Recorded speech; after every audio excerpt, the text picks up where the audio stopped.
All right, welcome back everybody. Little short video. This is what I'm working on today. I'm working on the 1811. So in the last video, I know I didn't show it and I just mentioned it, but I overfilled the transmission, and so I had to drain a little bit out of it. Not that big a deal. When I changed it, I didn't pre-fill the filter because you can't. You just spill it everywhere. So I'm like, I'll just fill it. And so I overfilled it like half a quart. It wasn't too much, but I'm like, no, I can't leave it. Got it siphoned out and everything, which I found was the easiest way to do it, because the drain plug is completely stripped. Like, I was standing on the ratchet with the breaker bar and it would not come off.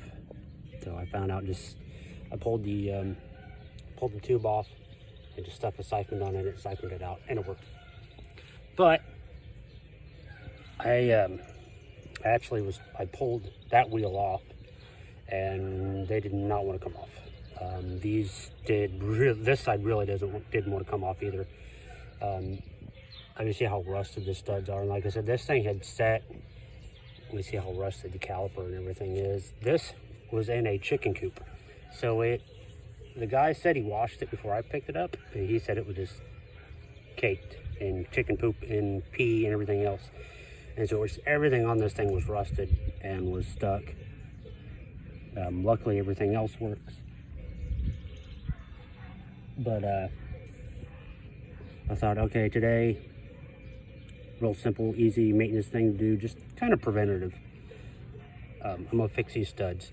So I've already did these 4. This dog.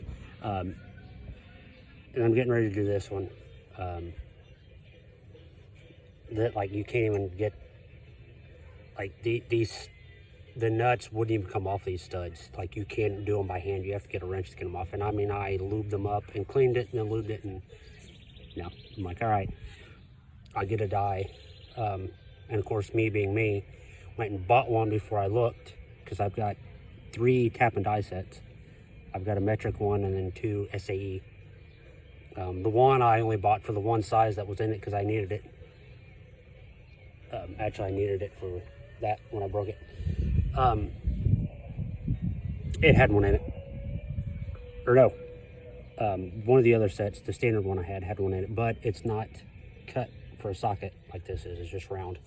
And so I knew trying to get the tool and everything in here to get this to turn, it wasn't going to work. So that actually was a pretty good investment. It was like $7. But I also have a tap. So I'm going to tap the lug nuts. I already kind of half did one, and trust me, they're nasty too. And then I'll do the other side. I've already got the other side off. The other side's a lot cleaner. I'm not going to bother showing it to you.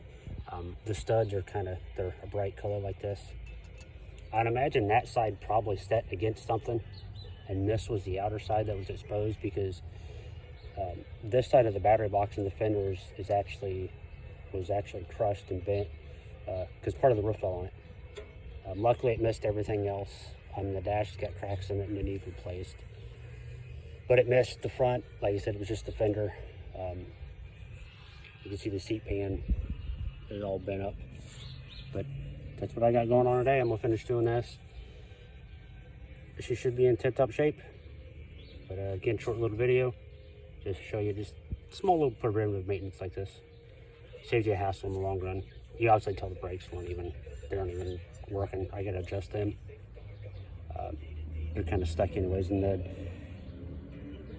cross piece in here for the brakes, it kind of hangs up, and you kind of have to tow the clutch back, or the clutch pedal back, to get it to come back. So, and there's a spring on it, but it's still. That's what I'm doing today. Again, short video. Thanks for watching. Take care of these machines. They'll last you a good while.